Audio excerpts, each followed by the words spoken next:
Hi, and welcome to Transparent with Tina. This law is a gift to us.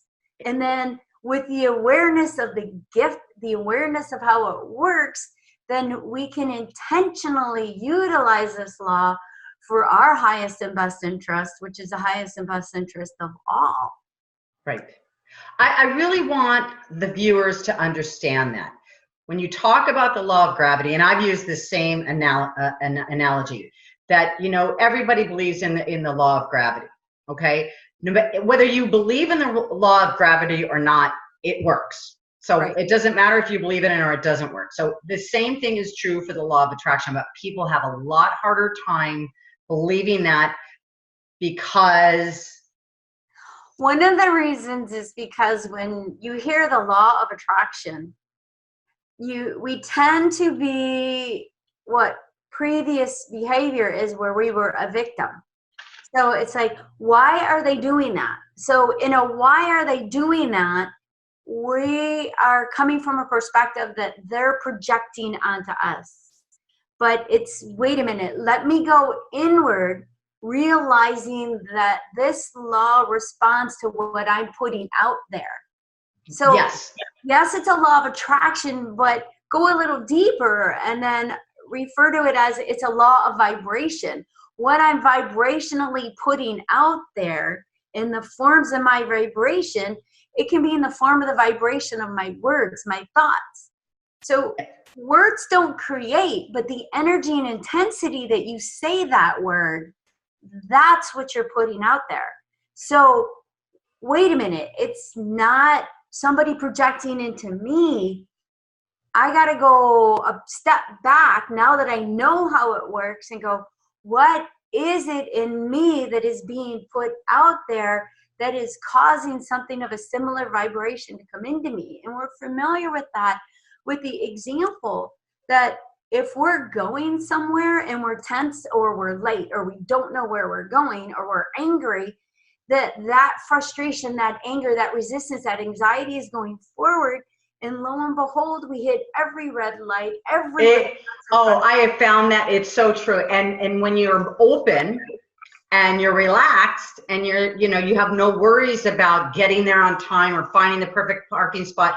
So I'm thinking to myself, I know for me, the biggest struggle for me, and I think for most people, is because we are physical human beings, okay? And we can't see beyond our physical senses, okay? And what we're talking about is unseen, right? Even the law of gravity, something goes up, you see it go down with your own eyes, right? But something like this, even though the law works every time and it's proven to work, it takes faith because it's not one of the physical properties. Does that make sense? Yes, it takes faith, and not only faith, but for some, it takes experience. And once you have experienced it, you're like, oh, so this is how it works. Okay. Yes. So then that puts within you, it's like, oh, this is how it works. So once you say, wow, I know how it works, now you feel empowered. Now you're like, oh, okay. Let's use it more and let's use it more.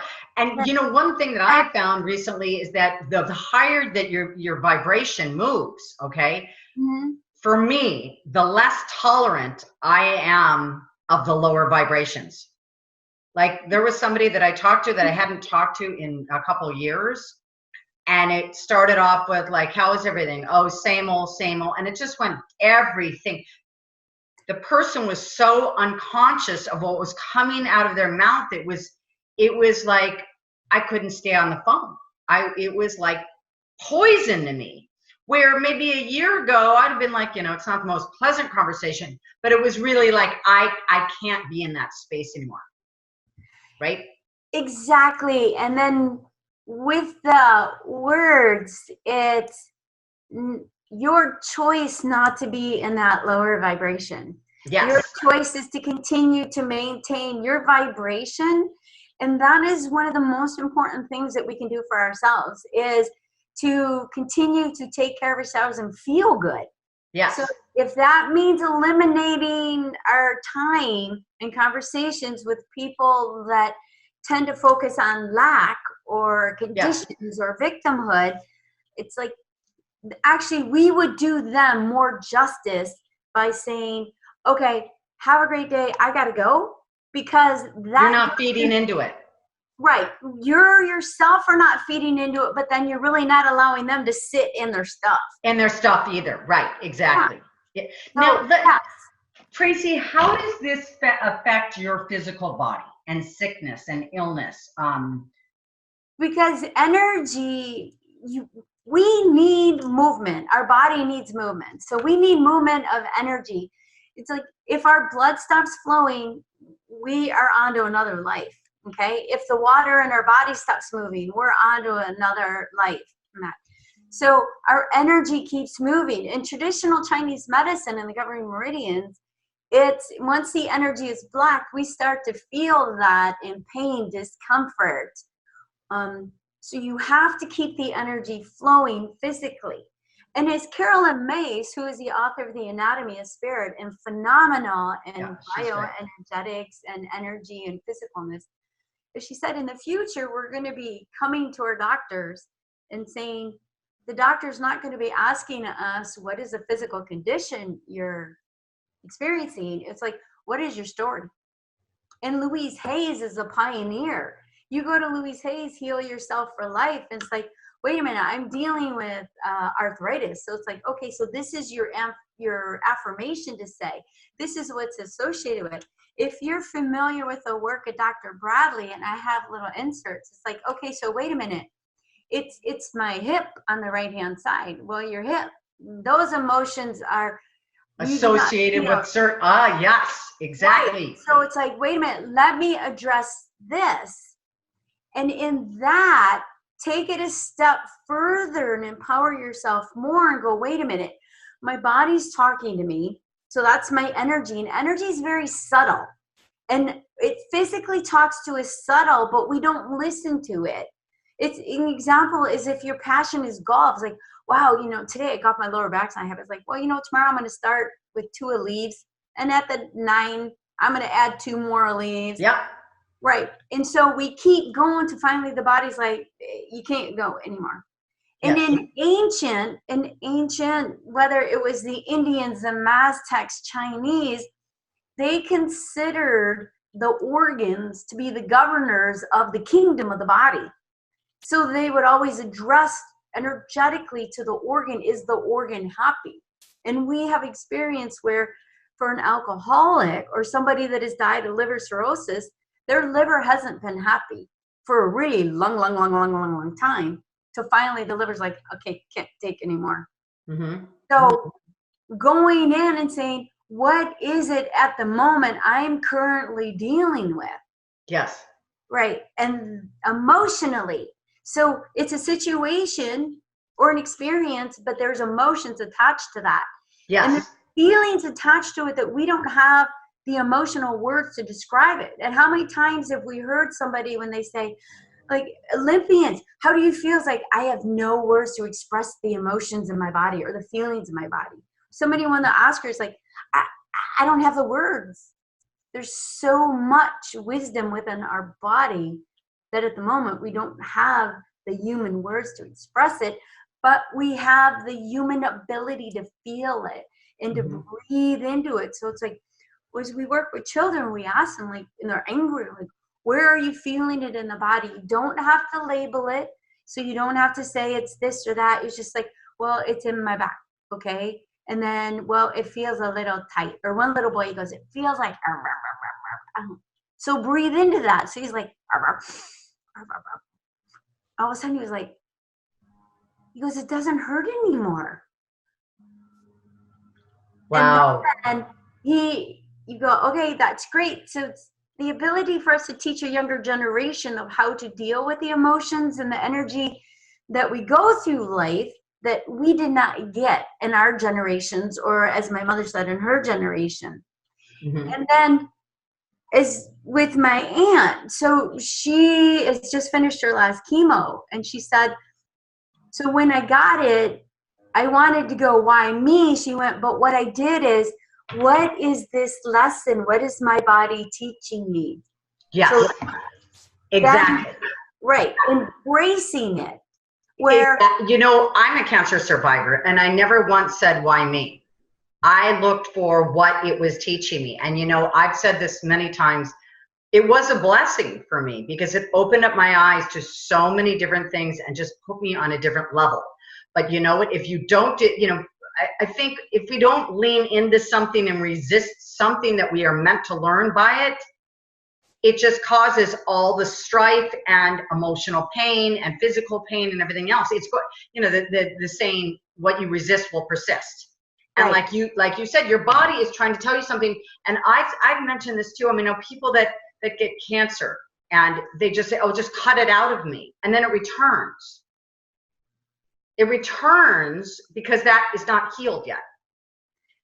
Right. And then it's that disease was formed by some type of a stress associated with, and that stress had emotions or feelings associated with it. Yes. With the work of the work of Dr. Lipton, epigenetics, it's now 99% diseases are stress related. Yes. Stress related, and that can be a combination from everything from different physical experiences, emotional explosions, verbal explosions, to not being fully aware of the choices you're eating. So if you want to eat all processed food and not healthy, organic or vegetables, etc., fruit, but you want to live an entire day on Twinkies. Right, exactly.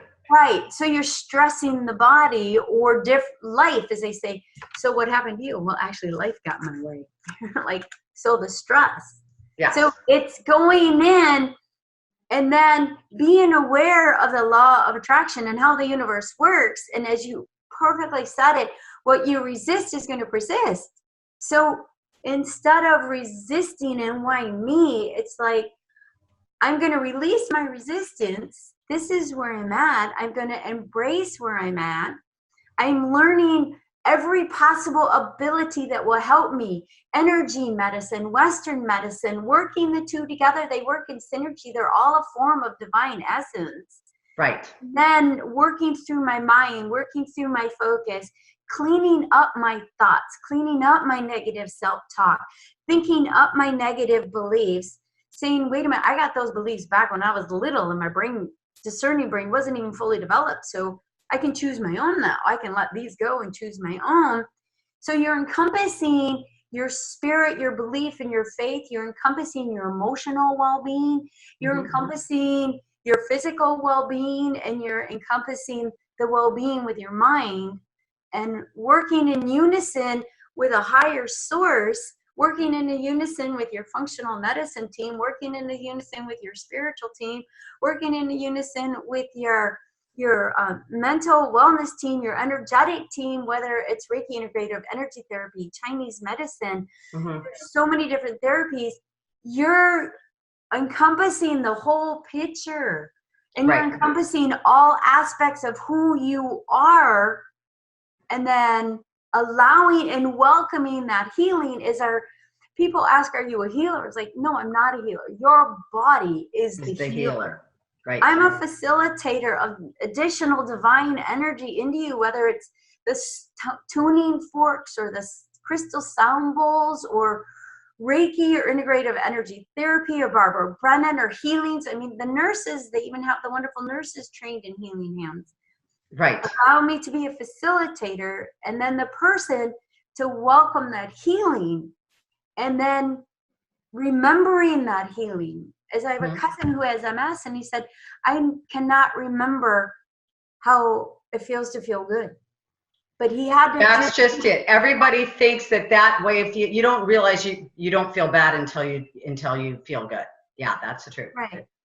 Okay, so Tracy, we're going to put below how to get a hold of you. Okay, because you do have room for some new clients, do you? Okay, good. So we're going to have that listed below, so you can go and contact Tracy.